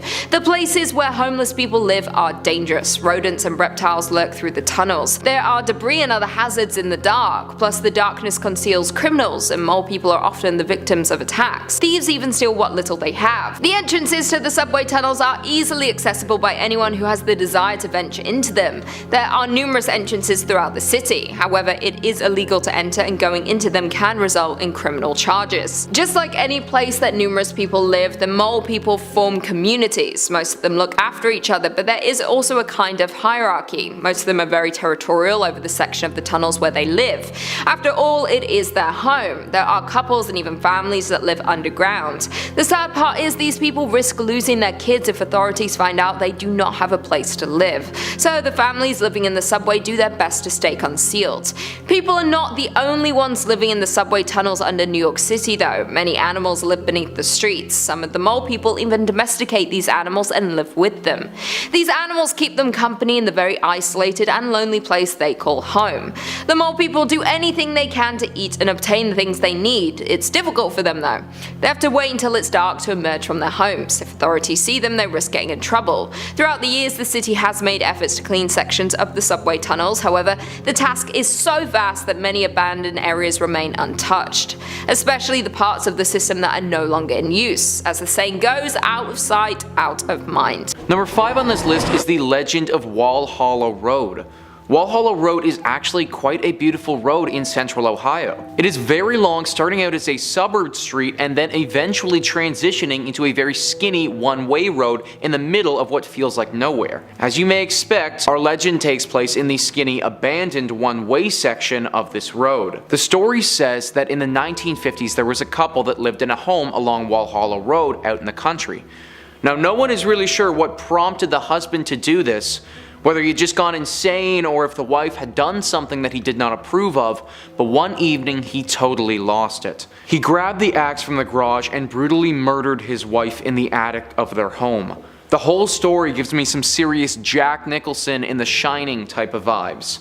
After he had killed her, he took her body and he buried it at nighttime in the yard. Now, they weren't completely in the middle of nowhere and did have some neighbors in the area. After several weeks of not seeing the wife and strange explanations from the husband, the neighbors called the police and the truth was revealed. The man was then easily tried, convicted, and sentenced to execution.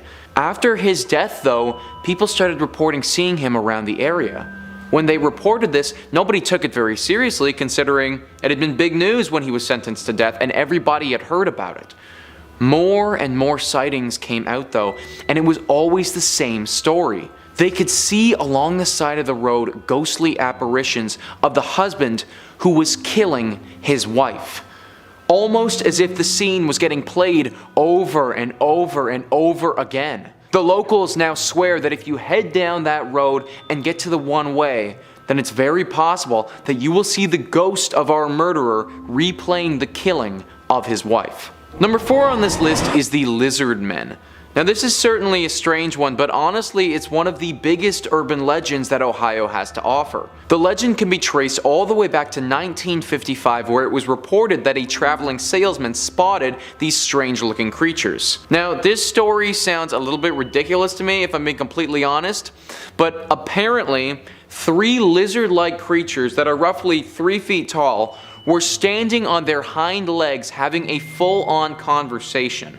When the man pulled up to them and couldn't believe his eyes, because it's literally these 3-foot lizards talking to each other, they whipped out a magic wand and then used their magic wand to conjure some sparks, which provided them with enough cover to then run away. Now, frankly, that part of the story sounds a lot more like my traveling salesman buddy was dipping a little bit too deep into the drink, or potentially some other illegal substances. But some of the other encounters that people have reported having with these beings aren't quite as outlandish. In 1972, for instance, a police officer was driving his car by the Little Miami River and in his headlights saw a very large creature sprint across the road and leap off a bridge into the river. He was totally blown away and said that the being was nothing like he has ever seen, painting the picture of a unique lizard-like man when he described it. Throughout the years, there have been a lot more sightings of the lizard creatures by Little Miami River, similar to that of the police officer. Up to this point, there haven't been any deaths or harm that has befallen on the people that have come across this creature, or creatures, so it isn't necessarily too scary, but I had to include it on this list simply due to the amount of sightings that people have had and how popular of an urban legend it is to the Ohio locals. Number 3 on this list is the legend of the Hatchet Man. Back in the 1800s, there was a man named Andrew Hellman who owned and operated a cemetery. One evening, Andrew was finishing up his business outside, and he was savagely attacked by an unknown assailant. The attacker had a hatchet and used it to cut Andrew's body up into little tiny pieces. This clearly wasn't enough for the killer though, who then took all of these little bits of Andrew and scattered them around the entire cemetery. Andrew was a nice man and didn't deserve this at all, and he definitely didn't deserve for his soul to get trapped in limbo like it is right now. Legend says that Andrew's spirit still wanders through this cemetery and has completely lost its mind. People have reported hearing the sound of somebody banging a hatchet on gravestones throughout the cemetery, screaming at the top of their lungs as they do it. It has also been reported that they have discovered hatchet scrapings on the tombstones in this cemetery as if somebody had slammed a hatchet on them as hard as they could. Some locals even believe that Andrew's ghost or Hatchet Man is so far gone that it has begun killing people.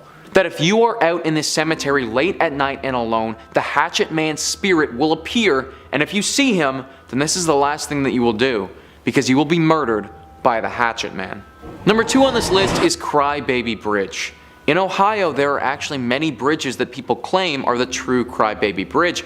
However, when I was doing my research, the one that I heard the most about was a bridge located in Fremont. The urban legend of Crybaby Bridge was a sad one. As I imagine you probably guessed by now, this legend includes a baby. It's said that many years ago a mother took her newborn to this bridge. The baby that she had just given birth to was unwanted. Now it's unclear why this baby was unwanted. Was she incapable of taking care of it? Was potentially her partner involved in the decision? That part of the story, it's not known. But what is known is that she took the child and she threw it into the river to drown and die. Then, after standing there and seeing her baby drown down the river, the mother threw herself over the top and killed herself the same way. People think that she killed herself out of guilt for what she had just done to her child, and this is why I think there has to have been some external factor that we don't know about forcing her to do it in the first place. Whatever the reason though, the killing of a newborn like that with the amount of guilt and emotion, it leaves something behind. The people of Utah believe that if you go to this bridge in Fremont late at night and wait there,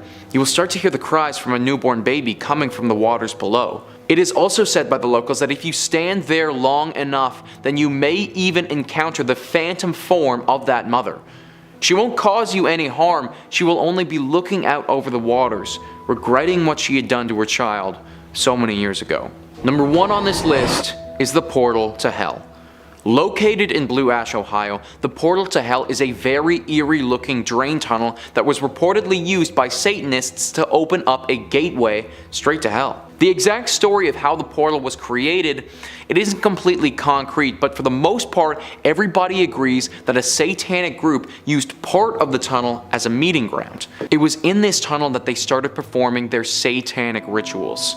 They reportedly used this place for a lot of sacrifices and would slaughter live animals down there very frequently. This escalated until they made a full-on portal to hell that nobody is closed. People in the area regularly report hearing screaming coming from down inside the tunnel, with others saying that they've seen strange visuals and movements as well. David Scott and John Stevens, who run a show about paranormal activity, got wind of the portal to hell and had to go check it out for themselves to see if the rumors were true. From what they had heard, there was a demon called the Shadow Man that was lurking deep inside the tunnels near the altar room where the Satanists used to sacrifice the bodies. When they go down into the tunnel, for the first bit, everything is as it should be. It's still a super creepy tunnel, but nothing paranormal. Then, as they're super deep into the tunnel, they begin to hear footsteps coming from behind them in the darkness. Being paranormal professionals, they pull out this strange looking electronic device and start asking questions to it. Sure enough, a voice comes back to them. They go on to have a full conversation with this voice and learn that a man named Jake was murdered down here. The voice goes on to tell them that the tunnel is a prison and that they must worship Satan here. It also tells them that the Shadow Man is real and is currently down here with them. The conversation finishes with the voice basically claiming that it wants to leave this horrible place and that it is trapped down here.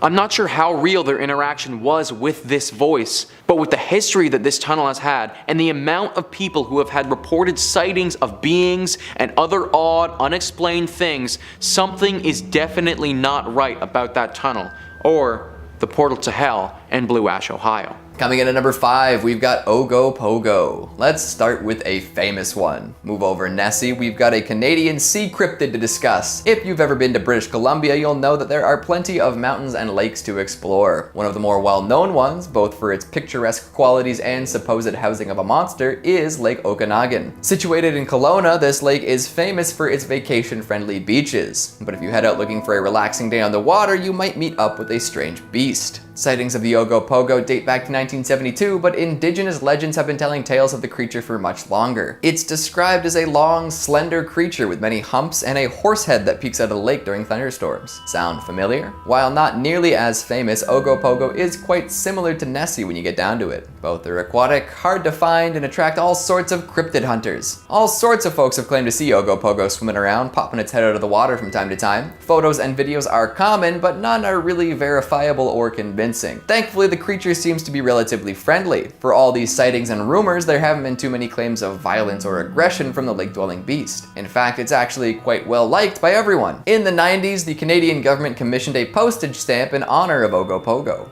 Way to go. Skeptics all have their explanations for what it might actually be, with one prevalent idea claiming that it's actually a primitive whale that only comes out during calmer seasons. Regardless of whether it's real or not, what's more fun to say in the end, Nessie or Ogo Pogo? I'll let you guys decide. Coming in at number 4, we've got the University of Toronto Phantom Worker. If a film is being shot in Toronto, you're more than likely going to catch a glimpse of U of T's campus. The school's buildings are ornate and beautiful, perfect for giving a scholarly feel to any scene. A lot of the buildings have facades that date back to the early 19th century, giving them a timeless feel. Of course, with any buildings that have been around so long, there will be ghost stories. Back in the 1920s, U of T built a Gothic memorial to honor students who had died during the First World War. During construction of this elaborate memorial, many workers were hired to help out. Legend says that one of the workers fell from the tower while polishing the bells, a true Hunchback of Notre Dame moment. Ever since that fateful incident, students and faculty alike have claimed to see the ghost of the worker wandering around campus. Some even claim that there have been ghostly apparitions falling from the tower. Folks who don't know the legend will run to see if the poor fellow is okay, but never find a body. So much for being a good Samaritan. There are many other ghost stories surrounding the university as well, but none so stomach-dropping. Stonemasons with murderous qualities, little girls lost in planetariums, and a baker who managed to trap his mistress inside a secret room. The stories are real, but are the ghosts still haunting the campus? I suppose you'll have to pay the institution a visit and find out. Just try not to get roped into paying tuition, alright? That's scarier than any ghost story. Coming in at number 3, we've got the Nennerlook. We've talked about urban legends from the far west coast and the most populous city, so now let's take a trip out east. Known for its quaint, peaceful charm, Newfoundland is the last place you'd expect to find terrifying urban legends, right? I mean, you can get screeched in and end up with a scary hangover and only a faint memory of your previous night, but that's something else entirely. The monster seen near Newfoundland dwells in the sea, but does so unconventionally. How do you think sea monsters usually get around? By swimming, right? Well, this thing acts a little differently than most. First sighted by Sir Humphrey Gilbert back in the 16th century, it was described as a lion-like creature. This fits the description of an Inuit cryptid known as the Nennerlook. Legends of such a creature have been passed down through generations of people, but it was considered just a legend to outsiders until Sir Humphrey Gilbert came across it himself. The Nennerlook is a gigantic beast estimated to be as tall as an iceberg. It's got white fur, huge ears, and loves to eat anything that gets close enough. Seals are the classic meal, but it won't turn down a human if they get close. Now, back to that bit about movement. The Nennerlook doesn't swim, it walks along the bottom of the ocean. Yep, not the most efficient way to get around, but it gets the job done. Imagine watching a gigantic beast just walk out of the sea towards you. This is also the reason why people say that it's not really ever seen away from shore. It makes sense considering how deep the ocean is. But if you ever spot a little antenna poking out of the water, it's time to get a move on. And if you ever hear a deafening roar, it's probably too late. Coming in at number 2, we've got the Cabbagetown Tunnel Monster. We'll return to Toronto for a moment, you know, because of the urban qualities of these legends. Get it? Well, every tunnel system has its fair share of legends, and the Cabbagetown Tunnel is no exception. I'm surprised nobody's gone back and tried to get footage of this strange creature. Back in the 70s, a kitten ran away from home. While searching for his lost feline, a man came across a tunnel in Cabbagetown. Thinking that the kitten might have run in here to hide, he descended down into the abyss. Scanning the darkness for any sign of the little animal, he noticed some motion off to the side. Thinking it might be what he was looking for, the man pointed his flashlight at the movement and saw something he was definitely not expecting, neither cute nor cuddly. He claims to have seen a monkey-like creature with glowing orange eyes standing at half the height of a man covered in gray fur. If that horrible sight wasn't enough, listen to this. The man froze up and kept his light trained on the monster. The monster didn't like this much and told the man in an awful, trembling voice, "Go away. Go away." And guess what the man did next? He hightailed it out of there and didn't look back. This story made its way around for a while, but nobody ever properly looked into it. That is, until a year later. The man's friend had convinced him to share his story, so he went to the Toronto Sun with the scoop. A reporter accompanied him back to the tunnel, and they both scoured the inside. Looking around, they didn't find any evidence of a monster, but they did discover the remains of a cat. Some speculate that the tunnel leads to a point in the Toronto sewer system, and others have different ideas. Either way, nobody has seen the Cabbagetown sewer monster since. Would you go looking? Finally, at number 1, we've got the ghost ship of Northumberland Strait. Heading back east for a moment, let's consider the Northumberland Strait. This is a body of water that separates Prince Edward Island from Nova Scotia and New Brunswick. It's said that there is a ghost ship that sails upon the strait, more often than not totally engulfed in flame. The legend dates back over 200 years and always seems to play out the same way. Folks on land will look out to see a beautiful schooner with pure white sails. As they look on, these sails will catch fire and the whole ship starts burning. Often people will head out on rescue missions only to find that there was never a ship to begin with. Legend says that the ship will only appear before a northeast wind, predicting a storm. So where does this ghost ship come from, and why does it always come back? Well, some people believe that the ship was captained by a pirate who made a deal with the devil. The ship had been fired upon and was burning fast. He wanted his treasure hidden and protected, so he signed the pact and sealed his fate. Now he and his crew are doomed to sail forever on this perpetually burning ship. Yikes. Now, skeptics will tell you that the ghost ship is simply a mirage, but if that were the case, then how do they explain the flames? Number 5, the Screaming Bridge. Now, our first Texan urban legend is a long-told story based in a real tragedy. The accident on Screaming Bridge. Geesh, if that is not a name, that sounds more like it belongs on Hogwarts campus than it does somewhere in Texas. Over 50 years ago, several students were carpooling home after their football team defeated their rivals in a major victory. The students were riding high, celebrating, and were definitely not concerned with driving safely. I mean, come on, they just won the big game. Who wouldn't be celebrating? The bridge running through Arlington's River Legacy Park was wide enough to accommodate maybe one car at a time, if that. And the students were hollering and hooting and not even remotely looking at the road, drowning out the outside world and focused on themselves and this beautiful moment in time, not worrying about their future, their surroundings, the car speeding towards them. Unfortunately, by the time anyone could realize what was happening, it was too late to stop it. The cars collided, erupting in a horrifying explosion, claiming the lives tragically of every single person involved in this crash. Now, this bridge can only be accessed by foot now. It was then given the name Screaming Bridge in honor of the horrible events that had happened up there. Now, local legends state that if you do journey up to Screaming Bridge and you stand looking right over at the river, you'll be able to see the apparitions of tombstones of all the victims. Goes a little further though. Visit up at midnight on the day of the crash, the anniversary. They say you're able to hear the screeching of the cars and the screaming of the victims. Hence, Screaming Bridge. Scary, scary stuff. I'm probably gonna take a little detour if I'm ever down in Arlington. I think I'm good. I'm sure there are plenty of non-haunted bridges for me to keep my feet on. And if you're looking for way more scary content, Top 5 Scary is the place to be. We've got urban legends from across the globe, horror movies, true tales, cryptids, ghosts, aliens, just about everything scary you could shake a stick at. So stay subscribed, but way more importantly, stay scared. And hey, stay watching this video, okay, before you check out the rest of the channel. We got way more cryptids and urban legends to go. Number 4, the Chupacabra. The Chupacabra is one of my absolute favorite cryptids out there. I love the variants and sightings and legends because sometimes, depending on who's telling the story, the Chupacabra is described as being like an alien, reptilian, like horrible little goblin guy that runs around on all fours and is from another planet and sucking all the goats. And then sometimes in some stories, the Chupacabra is just like a weird looking dog. I love it. Not all cryptids need complicated lore. Sometimes they're just a weird looking dog. Now, legends of the Chupacabra stemmed initially from Puerto Rico. Most cryptozoologists believe with stories dating back to the 1970s. Livestock was found going missing all around this one small town, Mocha, and were initially assumed to be the work of some cult, but later reported to be thought to be the cause of an animal, as all the livestock found had bite marks and their bodies bled dry. Now, the name Chupacabra literally translates to goat sucker, which is so funny that when you learn that, it is impossible to ever unlearn that. Now, this creature is a widespread phenomenon reported across the Southwest and Mexico, but Texas, of all places, seems to be a real hotbed for the creature. One very determined author, Ben Radford, who's a researcher at the Center for Skeptical Inquiry, and he even penned a book appropriately titled Tracking the Chupacabra, says that Texas is a Chupacabra factory, one of the foremost places in the world associated with the beast. One of the more recent sightings and one of the more viral ones that was going around was a few years ago in Amarillo. A zoo's security camera captured weird footage of a creature standing on its back legs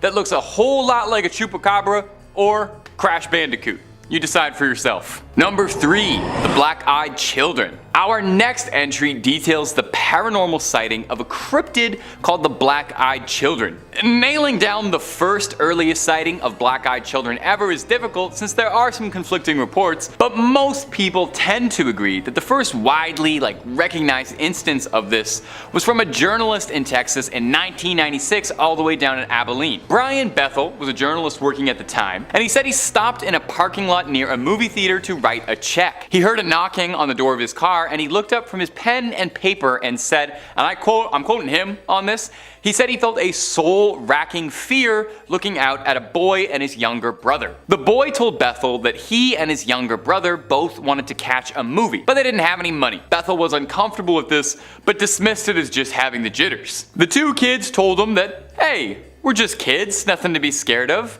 and that they didn't have any weapons, which is, you know, that's a totally normal thing that kids would say to you in a parking lot all the time to calm you down. Bethel told the boys that the movie they wanted to see was already playing and they wouldn't be able to make it in time. Since this was in 1996, we can only speculate on what they wanted to see, but I'm pretty sure it was the Arnold Schwarzenegger classic Jingle All the Way. Anyway, Bethel said when he broke eye contact with the young little weirdos, he found himself completely swallowed by his own fear. The boy's eyes then became completely black, obsidian as midnight on a moonless night. Bethel's story kickstarted a number of sightings of these black-eyed children across Texas and even showing up in other states. No one's got any idea just what they were or what they wanted really. Like, what are they? What are their goals? Were they even human or just creatures sort of masquerading as humans? And did they really just want to see a movie and maybe he should have just driven them down to the Cineplex? We may never get answers on that one. Number 2, the Candy Lady. Now our next story is a real sweet one. It details an old urban legend about a nightmarish figure named the Candy Lady. Does she know the Candy Man, do you reckon?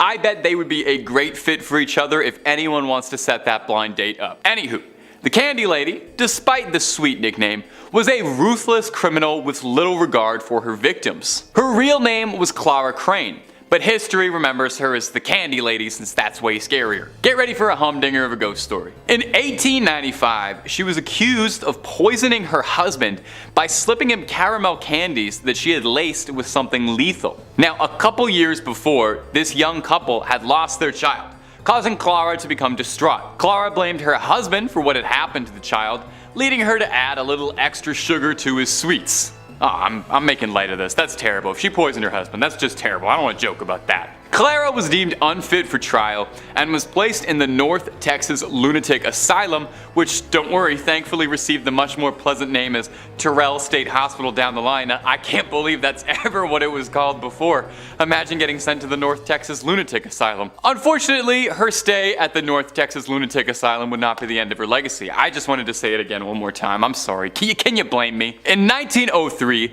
people started going missing around the town Clara lived in. Bizarrely, relatives of the victims would report finding candies and candy wrappers around their home.